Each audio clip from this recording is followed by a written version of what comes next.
হিবাহেতু ইন্দ্ৰদুম্ন ৰাজা খুদসিতে কৰিলম তমস্মেদ উৰে খাপুৰিতে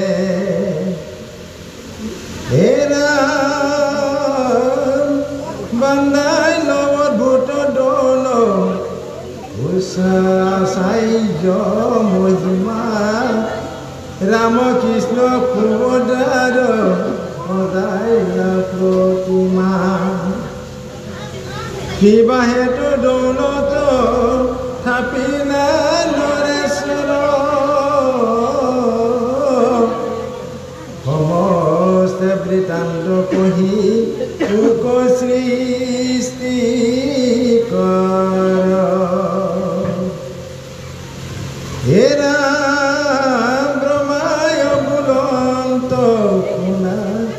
মুনি গণযত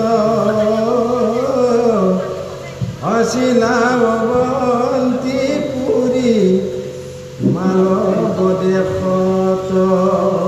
জয় কৃষ্ণ। হে গুৰু সমস্ত উৰেষা বৰ্ণন এই মহাকীৰ্তন পৰৱৰ্তী আৰম্ভ হৈছে আৰু এই উৰেষা কীৰ্তন বা উৰেষা বৰ্ণন ইয়াৰ লগতে জড়িত হৈ আছে জগন্নাথ মন্দিৰ মহানিৰ্মাণ।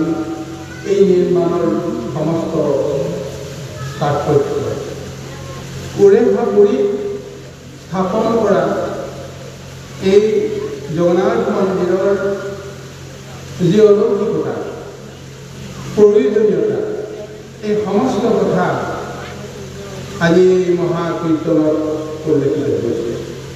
সৰ্বপ্ৰথমে ঘোষাযোগে এইদৰে আমাক কোৱা হৈছে জয় জয় জগন্নাথ প্ৰণাম ৰাম, জয় জয় জগন্নাথ প্ৰণাম ৰাম। আজি এই ঘোষাৰ জৰিয়তে আমাক এটা কথা স্পষ্টকৈ ক'বলৈ প্ৰযত্ন কৰিছে যে প্ৰভু ভগৱন্তে হয়তৰ তেতা তাপৰ চাৰি যুগত চাৰি মহা অৱতাৰ লৈ ৰূপ লৈ জগতক কৃপা কৰি আছে। সত্য যুগে হৰি, তেতা যুগে ৰাম, দ্বাপৰত কৃষ্ণ আৰু কলি জগন্নাথ। যদিও জগন্নাথৰ অৱতাৰ ২৪টা মহা অৱতাৰৰ লগত সম্বন্ধ নাই, কিন্তু যুগ সাপেক্ষে প্ৰভু ভগৱন্তৰ যি মহা পাৰমাৰ্থিক শক্তি লীলা, সেই শক্তিত সত্য যুগত প্ৰতিনিধিত্ব কৰিছে হৰি। যি হৰিয়ে সত্য যুগৰ প্ৰায় অৱসানৰ সময়ত গাহ গজেন্দ্ৰৰ যুদ্ধৰ জৰিয়তে গজেন্দ্ৰৰ মহাস্তুতিত সন্তুষ্ট হৈ গজেন্দ্ৰক ৰক্ষা কৰাৰ কাৰণত তেওঁ যি মহা অৱতাৰ ধাৰণ কৰিলে সেই অৱতাৰেই হৈছে হৰি। সেই হৰি অৱতাৰে কলি যুগক সমস্ত লোককে তেওঁ কৃপা কৰি গৈছে। আৰু তাৰ পিছৰ মহা অৱতাৰ হৈছে ৰাম।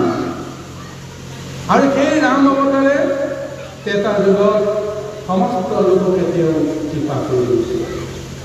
আৰু দ্বাপৰ যুগত কৃষ্ণ ৰূপে তেওঁ সমস্তকে কৃপা কৰি গৈছে। আৰু সেই কৃষ্ণই অনন্ত কোটি ব্ৰহ্মাণ্ডৰ অধিকাৰীজনৰ ৰহস্য তত্ত্ব সমস্তখিনি তেওঁ লীলাৰ মাজেৰে প্ৰদৰ্শন কৰি গৈছে। আৰু স্বয়ং প্ৰভু ভগৱন্তে সেই কলি যুগৰ আৰম্ভণিতেই তেওঁ দ্বাপৰৰ সেই মহা লীলাৰ সমাপ্তিৰ ফলত বৈকুণ্ঠলৈ গুচি যোৱাৰ পিছতেই কলিৰ আৰম্ভ হ'ল। আৰু প্ৰভুৱে কৈছে যে মই ২৪টা মহা অৱতাৰৰ সৈতে সত্য, তেতা, দ্বাপৰ এই তিনিটা যদিও মই যুগ প্ৰতিনিধিত্ব কৰিছোঁ, আৰু দুটা মহা অৱতাৰ বাকী আছে। সেই মহা অৱতাৰ পাৰমাৰ্থিক ৰূপত বুদ্ধ আৰু কলিযুগৰ সমাপ্তিত কল্কি। সেই কল্কি নহালৈকে কলিযুগত প্ৰভু ভগৱন্তে জগন্নাথ ৰূপেৰে পাৰমাৰ্থিকভাৱে তেওঁ জগতৰ কৃপা কৰিব। সেইকাৰণে 4 যুগত 4 ধাম তেওঁ নিৰ্ণয় কৰি থৈ গৈছে। সত্য যুগত জগন্নাথ, য'ত শ্ৰীহৰিৰ নিবাস চলে। ত্ৰেতা যুগত ৰামেশ্বৰম, য'ত ৰামচন্দ্ৰই তাক পূজা কৰি সেৱা কৰি ৰাৱণ বধৰ কাৰণে শিৱ আৰাধনা কৰিছিল। সেই ৰামেশ্বৰমত ৰামচন্দ্ৰই তেওঁৰ নিজৰ লীলাৰে মহত্বৰে সমস্ত ত্ৰেতা যুগক তেওঁ দৰ্শন দি থৈ গৈছে। আৰু কলিযুগ দ্বাপৰ যুগত স্বয়ং প্ৰভু ভগৱন্তে নিজেই সমুদ্ৰৰ পৰা উত্থান কৰাই বৈকুণ্ঠ ৰূপে এক মহাস্থান নিৰ্মাণ কৰিছিল, যাৰ নাম দ্বাৰিকা। আৰু সেই দ্বাৰকা তীৰ্থই প্ৰভু ভগৱন্তৰ শ্ৰীকৃষ্ণৰ সমস্ত লীলা তেওঁ দৰ্শন দি থৈ গৈছে, ৰহস্য তত্ত্ব কৰি থৈ গৈছে। আৰু কলিযুগত তেওঁৰ কাৰণে এক মহাতীৰ্থ নিৰ্মাণৰ ব্যৱস্থা কৰিছে জগন্নাথ মন্দিৰ। অৱন্তিপুৰৰ ৰজা ইন্দ্ৰদ্যুম্নৰ জৰিয়তে জগন্নাথপুৰীত এই মহা মন্দিৰ নিৰ্মাণ কৰি তাতেই তেওঁ শ্ৰীনিবাস কৰি আছে। তাতে তেওঁ সমস্ত জগতক কলিকালৰ নৰকসকলক তেওঁ ৰক্ষা কৰি আছে। আৰু এইটো সৰ্ববিদিত যে পাৰমাৰ্থিকভাৱে প্ৰভু ভগৱন্তে কৃষ্ণই সত্য ত্ৰেতা দ্বাপৰ যুগ সৰ্বখনতে 4টা অৱতাৰেৰে সৈতে আজিও তেওঁ লীলা কৰি আছে। হৰিৰূপে তেওঁ স্নান কৰে বদৰিকাশ্ৰমত, ৰামৰূপে তেওঁ শয়ন কৰে ৰামেশ্বৰমত, কৃষ্ণৰূপে তেওঁ কামলীলা কৰে, বিষয় লীলা কৰে দ্বাৰকাত, আৰু জগন্নাথত তেওঁ স্বয়ং লক্ষ্মী দেৱীৰ জৰিয়তে তেওঁ ভোজন কৰে। গতিকে এজন লোকে এই 4টা মহাকৰ্ম যিহেতু দৈনন্দিন জীৱনত চলি থাকে, কৃষ্ণৰো দৈনন্দিন জীৱনত ঠিক তেনেকৈ সত্য ত্ৰেতা দ্বাপৰ কলিৰ মাহাত্ম্যৰে তেওঁ বদৰিকাশ্ৰমত স্নান কৰি আছে, ৰামেশ্বৰমত শয়ন কৰি আছে, আৰু দ্বাৰকাৰ জৰিয়তে তেওঁ কৰ্মলীলা কৰি আছে, আৰু জগন্নাথৰ জৰিয়তে তেওঁ ভোজন গ্ৰহণ কৰি তেওঁ তৃপ্তি পাই আছে। এই দৰ্শনেৰে আজি সমস্ত 4 যুগক তেওঁ ৰক্ষা কৰি আছে। আহক গুৰুসকল, আজি এই মহা জগন্নাথ কীৰ্তনত আৰম্ভণিতে সেইকাৰণে জয় জয় জগন্নাথ প্ৰণামো ৰাম, এই ঘোষাটো আমাক এইকাৰণে কোৱা হৈছে, যিজন জগন্নাথৰ কৃপাত কলিযুগৰ লোকসকল আজিও চলি আছে। যদিও আমি ইয়াৰ আগতে কৈছিলোঁ যে 24টা মহা অৱতাৰৰ ভিতৰত জগন্নাথ নামৰ এটা অৱতাৰ নাই, কিন্তু এই জগন্নাথ ৰূপেই প্ৰভু ভগৱন্তে কলিযুগৰ লোকসকলক পাৰমাৰ্থিকভাৱে ৰক্ষা কৰি আছে। আৰু সেই প্ৰভু ভগৱানৰ আজি ভাগৱতৰ বা এই কীৰ্তনৰ পাদটীকাকৰণ যিজন মহাপুৰুষ শংকৰদেৱে কৰিছিল, সেই শংকৰদেৱে আজি গুৰু বন্দনা নামতেই হওক, ঈশ্বৰ বৰ্ণনা নামতেই হওক, জগন্নাথ নামেৰে তেওঁ আজি মহাস্তুতি কৰিছে।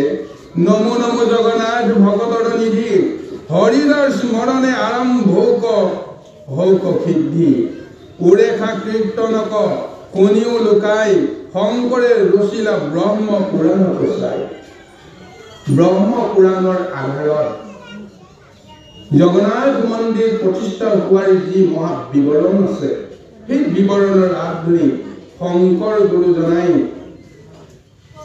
এই উৰেখা কীৰ্তন 21টা মহা কীৰ্তনৰ জৰিয়তে বৰ্ণন কৰিছে।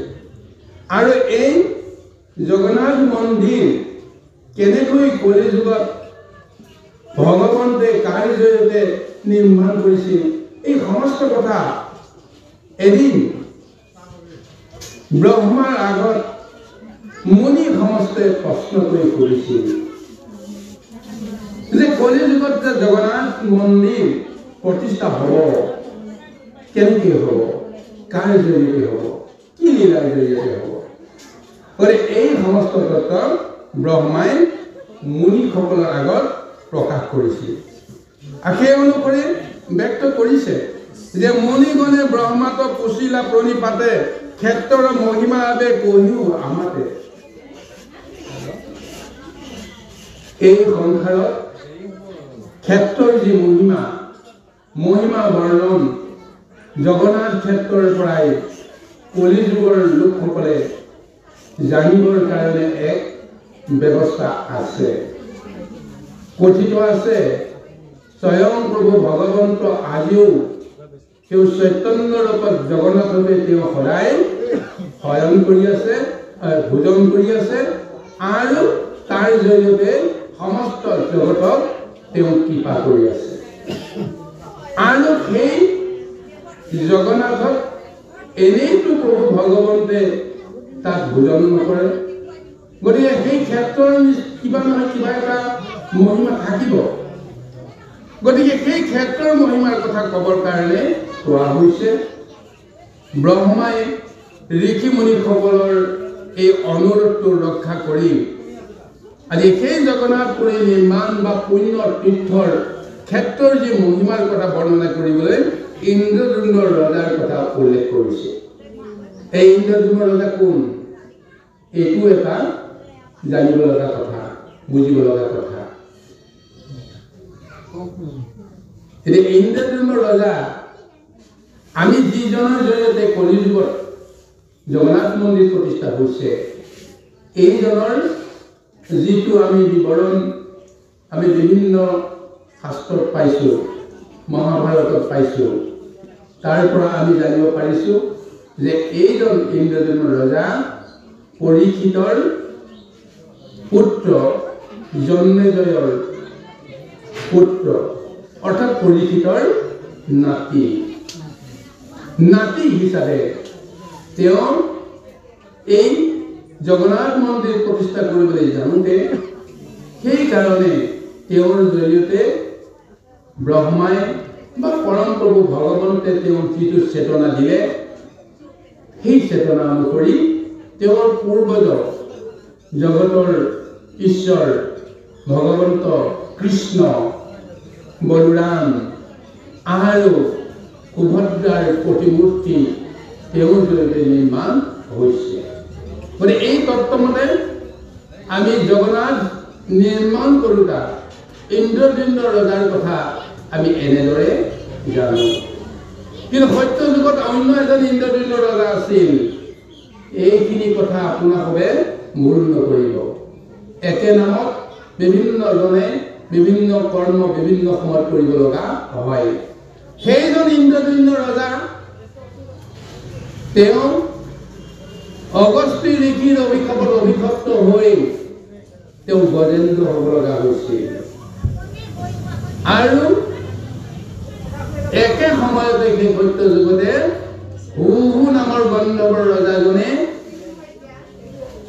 তেওঁ ঋষিৰ অভিশাপত অভিশপ্ত হৈ গ্ৰাহক হ'ব লগা হৈছিল। আৰু সেই গ্ৰাহক উদ্ধাৰ কৰিবৰ কাৰণে এজন সাধু সন্ত মহন্তৰ প্ৰয়োজন আছিল। দেৱল ঋষিৰ চৰণত পৰি যেতিয়া হুহু গন্ধৰ্বই বাৰে বাৰে তুতি কৰিছিল যে আপুনি মোক তৰণৰ কিবা এটা উপায় দিয়ক, উপায়ন্তৰ হৈ সৰ্বশেষত দেৱল ঋষিয়ে তেওঁক উপায় দিছিল।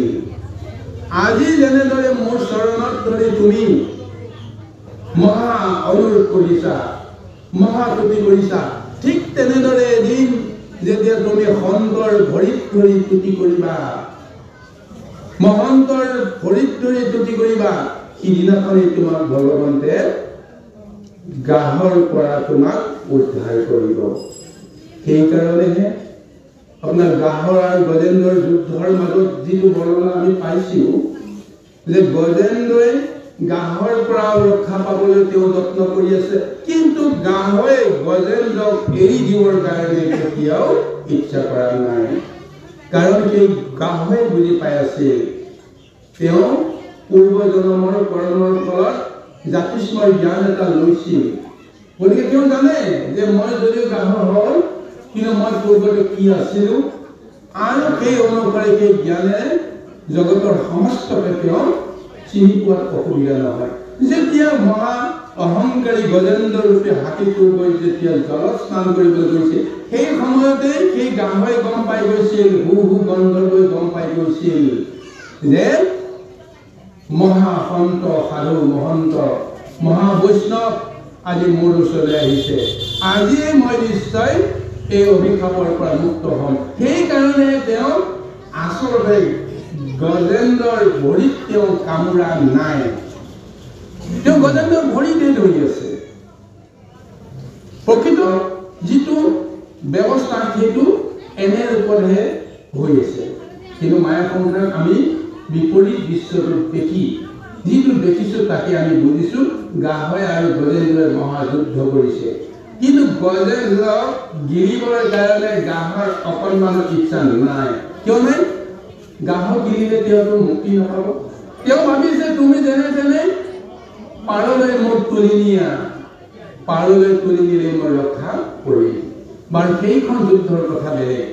বাৰু যি কি নহওক আমি সেইকাৰণে ইন্দ্ৰদম্ন ৰজাৰ দুজন, এই দুজনৰ কথাটো আজি আমি আপোনালোকৰ আগত এইকাৰণে ব্যক্ত কৰিব লগা হৈছে। ইন্দ্ৰদম্ন ৰজাৰ কথা ওলোৱাৰ লগে লগে আমি বিভ্ৰান্ত হৈ যাওঁ। আচলতে কলি যুগত স্থাপন হৈছিল নে সত্য যুগত স্থাপন হৈছিল জগন্নাথ? গতিকে এই কাৰণতে আমাৰ নানান ধৰণৰ সংশয় আহে। তাৰ কাৰণতে আমি বিষয়টো উপস্থাপন কৰিছোঁ। যি কি নহওক আজি এই কলি যুগৰ ৰজা ইন্দ্ৰদম্নৰ যি মহাগুণ গৰিমাৰ কথা এতিয়া ব্ৰহ্মাই প্ৰথমতে ব্যক্ত কৰিছে। তেওঁৰ সমান মহা ধাৰ্মিক ৰজা সেই সময়ত এই জগতত নাছিল, আৰু তেওঁ অৱন্তিপুৰ নামৰ এখন নগৰত তেওঁ ৰাজত্ব কৰিছিল, যিখন দেশৰ নাম মালৱ দেশ বুলি উল্লেখ কৰিছে। আৰু সেই মালৱ দেশৰ ৰাজধানী বা নগৰ আছিল অৱন্তিপুৰ। সেই অৱন্তিপুৰতে থাকি তেওঁ মহা বৈষ্ণৱ হৈ ভকত হৈ ভগৱন্তৰ ভক্ত হৈ তেওঁ মহা কৰ্ম কৰি জগতত তেওঁ পালন কৰিছিল। আহক সেই ইন্দ্ৰদম্ন ৰজাৰ মনত কি ভাৱনাবাৰ জাগৰণ হ'ল পদবন্ধে আমি বিচাৰিবলৈ যত্ন কৰিম। কৃষ্ণ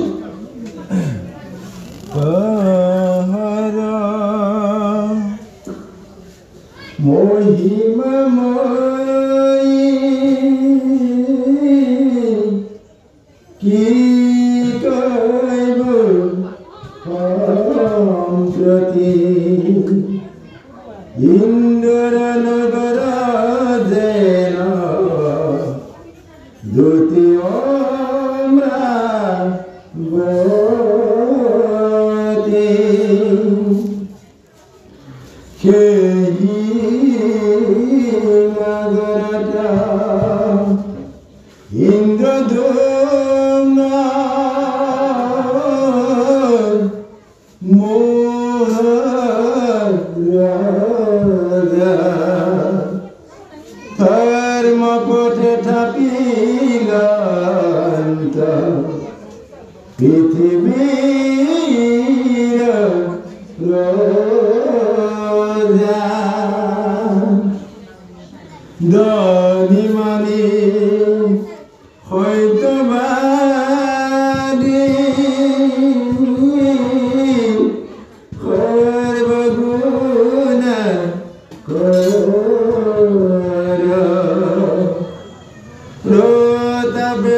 যুঁজিল বিবিধ জৈব দিলা মহদেন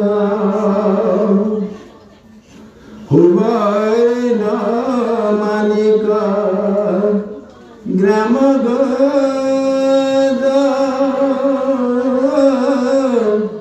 বাদি নিরন্তর বিপ্রাজ পুরিলা মনোরথ হে মতে পৃথিবী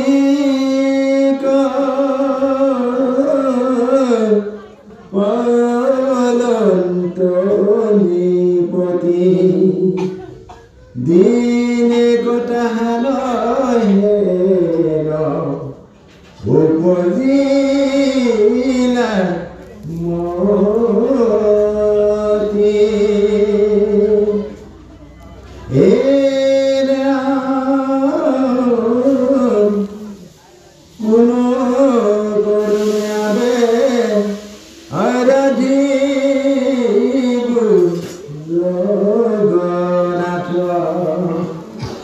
এই বলে শাস্ত্র বিচার বিধানার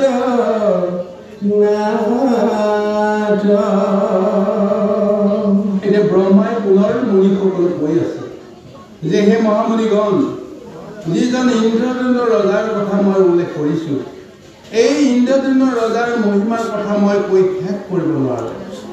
তেওঁ এই ধাৰাধামত তেওঁ যদি ইন্দ্ৰ সদৃশ এক ৰূপ লৈ শক্তি লৈ তেওঁ লীলা কৰি আছে। স্বৰ্গৰ অমৰাৱতীত যেনেকৈ ইন্দ্ৰই মহাভোগ কৰে, ঠিক তেনেদৰে মৰ্ত্যটো সেই অমৰাৱতী সদৃশ অৱন্তিপুৰ নগৰত থাকিয়েই তেওঁ সেই মহা লীলা কৰি আছে, ভোগ কৰি আছে, মহাশক্তি লাভ কৰি আছে।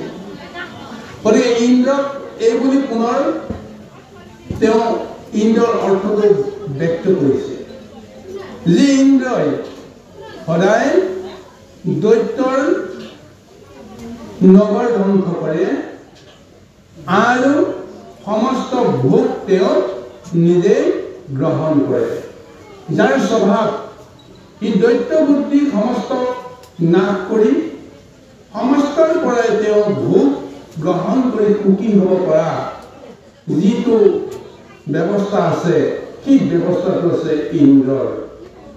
আজি সেই ইন্দ্ৰ সদৃশ জগন্নাথক নিৰ্মাণ কৰোঁতা এই ইন্দ্ৰদুম্ন ৰজাৰ কথা উল্লেখ কৰিছে। তেওঁ এই সংসাৰৰ পৰা আসুৰিক শক্তিবিলাকক নাশ কৰি কেনেকৈ সেই আসুৰিক শক্তিৰ জৰিয়তে আমি ঈশ্বৰক সেৱা কৰিব পাৰোঁ, পূজা কৰিব পাৰোঁ, তাৰ জৰিয়তে মহা আনন্দ আৰু সুখৰ কাৰণে আমি প্ৰভু ভগৱন্তৰ কৃপা পাই এই জগতত মহাভোগ আমি কৰিবলৈ শক্তি পাব পাৰোঁ।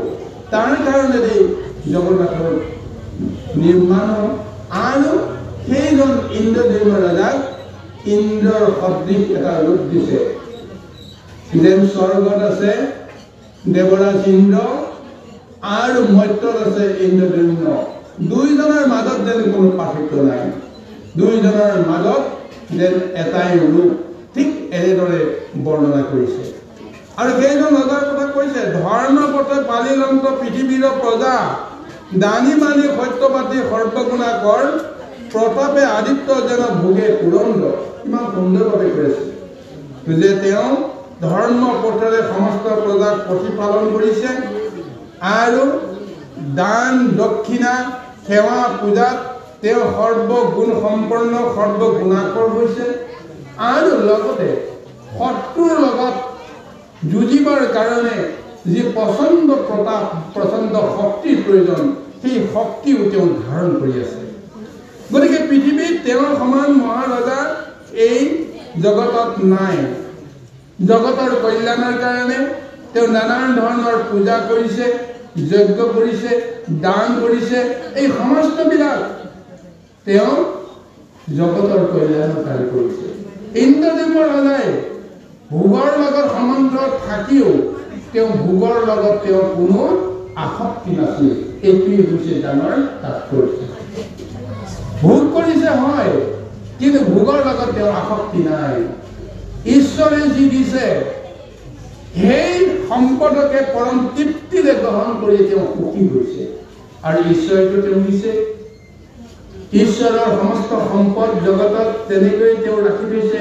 এইবিলাক কাৰ কাৰণে ৰাখি থৈছে? প্ৰভু ভগৱন্তে ভকতে ভোগ কৰিব বুলিয়েই প্ৰভু ভগৱন্তে সেই দ্ৰব্যবিলাক জগতত ৰাখি থৈছে।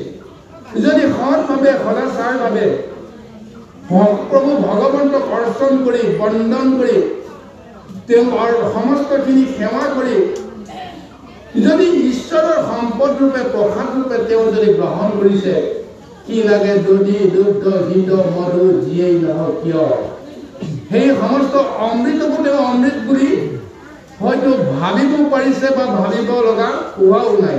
ঈশ্বৰৰ প্ৰসাদ বুলিয়ে তেওঁ মহাতৃপ্তিৰে তেওঁ গ্ৰহণ কৰিছে।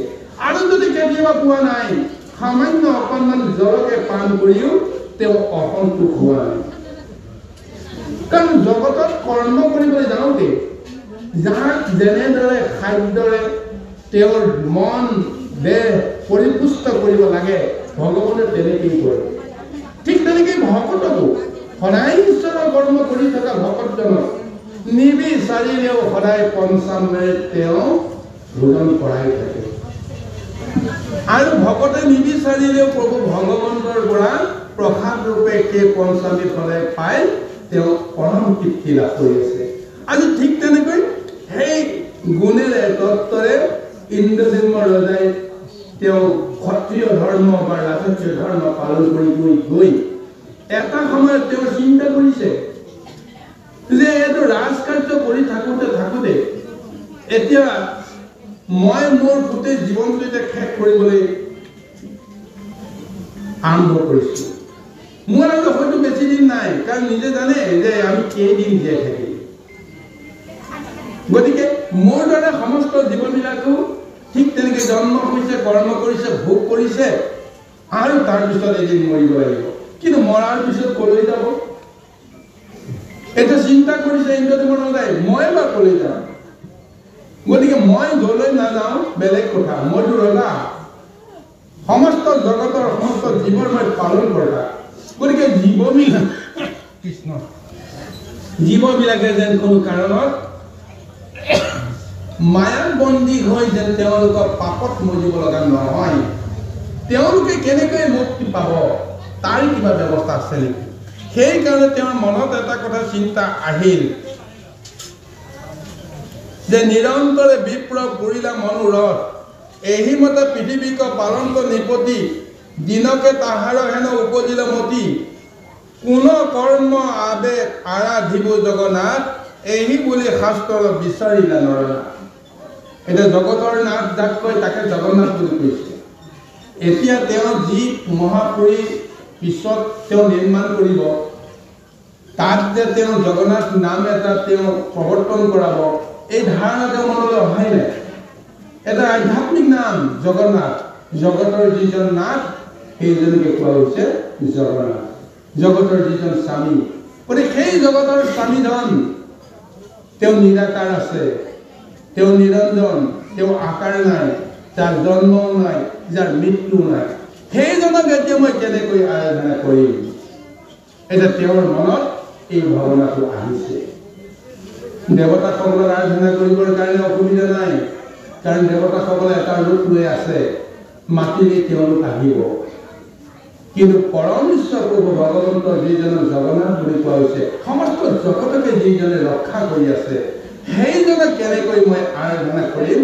এই ভাৱনাটো ইন্দ্ৰদেৱৰ ৰজাৰ মনলৈকে আহিছে। সেইজনক পূজা নকৰিলে জগতে কেতিয়াও মুক্তি নাপাব, জগতৰ কেতিয়াও কল্যাণ নহ'ব। এনেকুৱা এটা বদ্ধমূল ধাৰণা তেওঁ গুৰুমুখে তেওঁ লাভ কৰিছিল। গতিকে সেই জগন্নাথক পূজা কৰিবৰ কাৰণে তেওঁ এতিয়া উপায় বিচাৰিছে। আহক ইয়াৰ পিছতলৈকে আমি আগবাঢ়িম।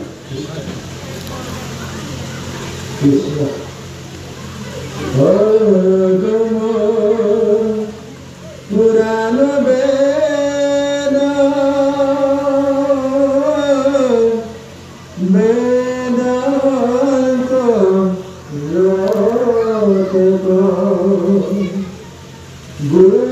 মুখে জানিলাম ততকা প্রত্যেক মুকতি ঈশায়ের নন্দ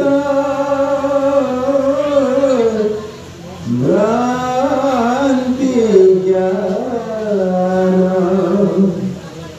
কিমতে আরাধু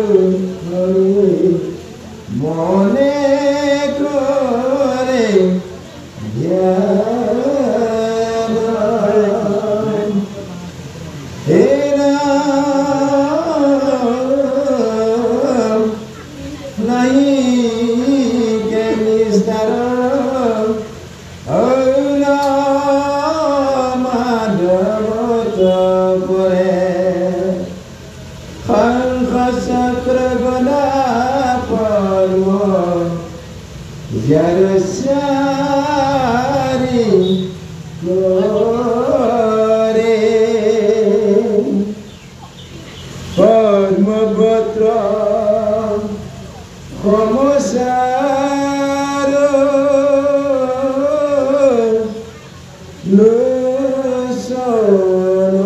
লোসনায়ত গলে বনমালা খুবে পুষ্পক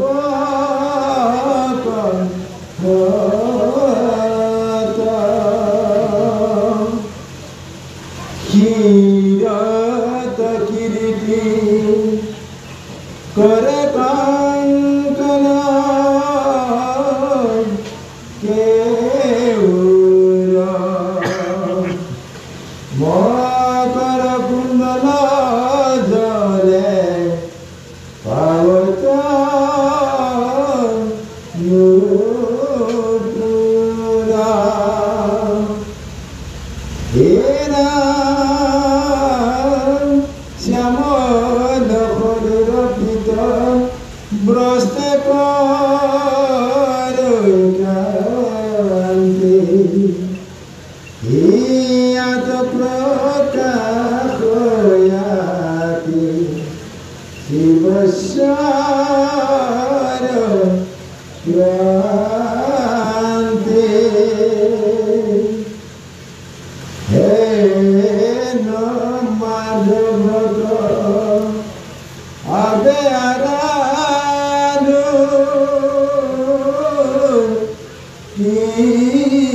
মতে এই বলি জীবাজ ভুলা নগর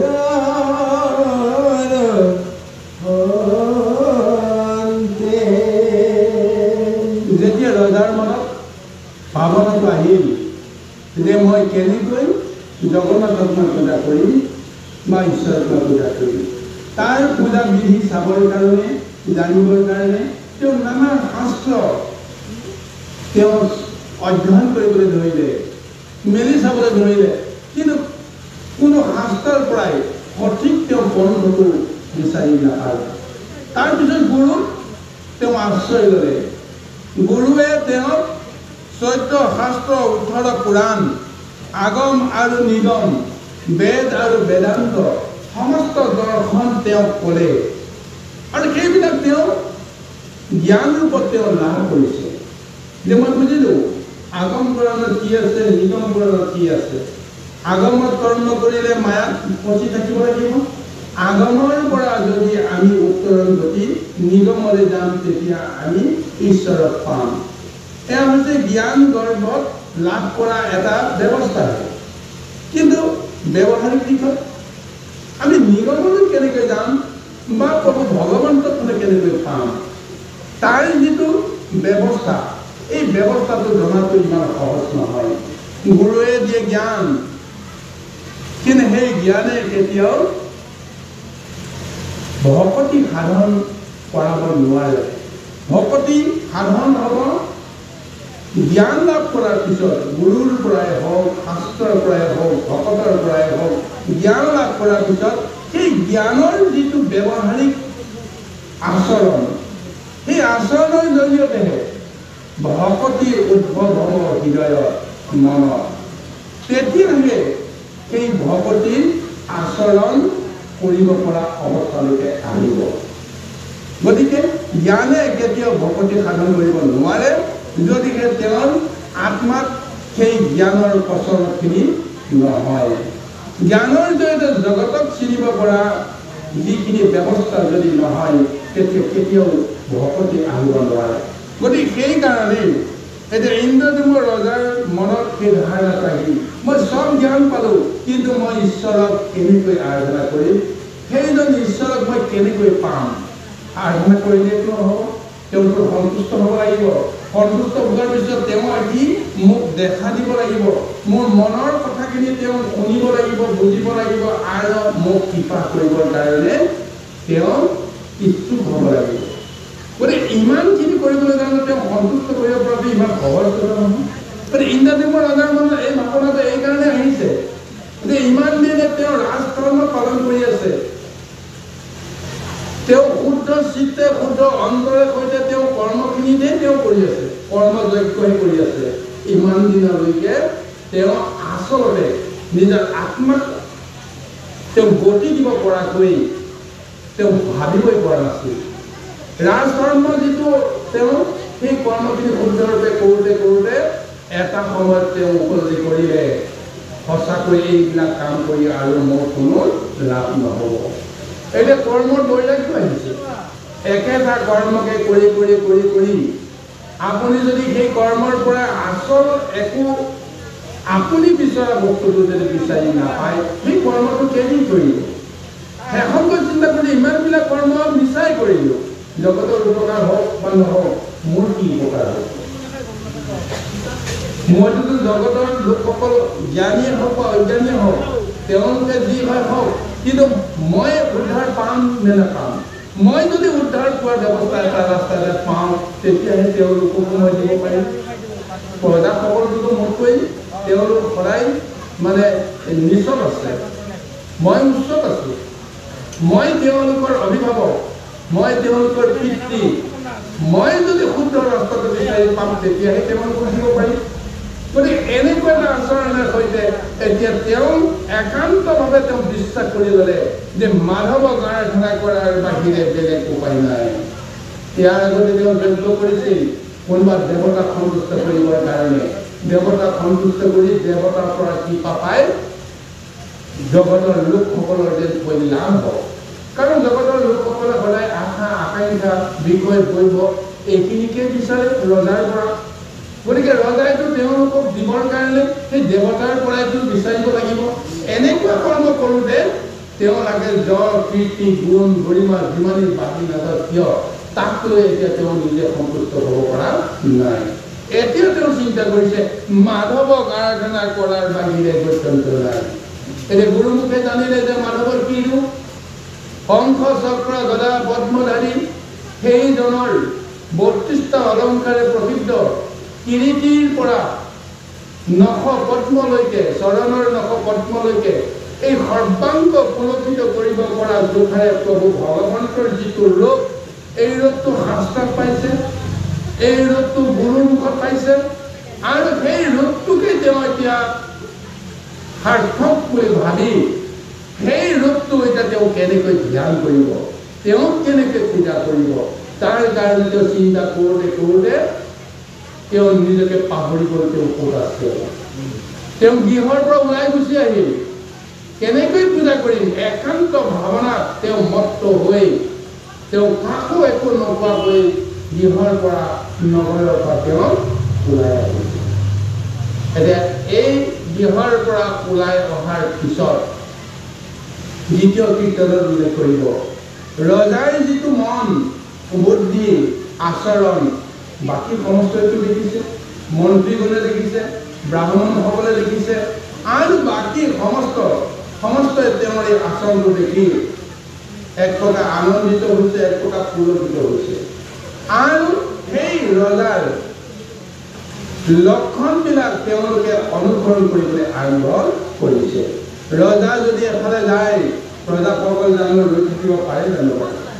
ৰজাই যিফালে নাযাওক কিয় ৰজাই কাকো মাতিব নালাগে যে মোৰ পিছে পিছে আহ বুলি ৰজাই যদি গুণ আছে মহৎ আছে গৰিমা আছে তেতিয়াহ'লে ৰজাৰ পৰিচায়কসকল লগে লগে যাব ৰজাক ভাল পোৱা সকল লগে লগে গুচি যাব ৰজাইনো কলৈ যায় আমিও তেওঁৰ পিছে পিছে যাম এনেকুৱা এটা ভাৱনা লৈ সকলোৱে বাট ল'ব আজি ইন্দ্ৰদেৱ ৰজাই মনৰ ভিতৰতে ঈশ্বৰক তেওঁ ধ্যান কৰিবৰ কাৰণে ব্যৱস্থা বিচাৰি পোৱা নাই আৰু তাৰ কাৰণে তেওঁ গৃহৰ পৰা কেনেকৈ নিজে নিজে ওলাই আহিছে নিজেও ক'ব পৰা অৱস্থালৈকে অহা নাই ইমানতে প্ৰথম কীৰ্তন সমাপ্ত হৈছে আহক ইয়াৰ পৰৱৰ্তী কীৰ্তনলৈকে আমি আগমন দ্বিতীয় কীৰ্তন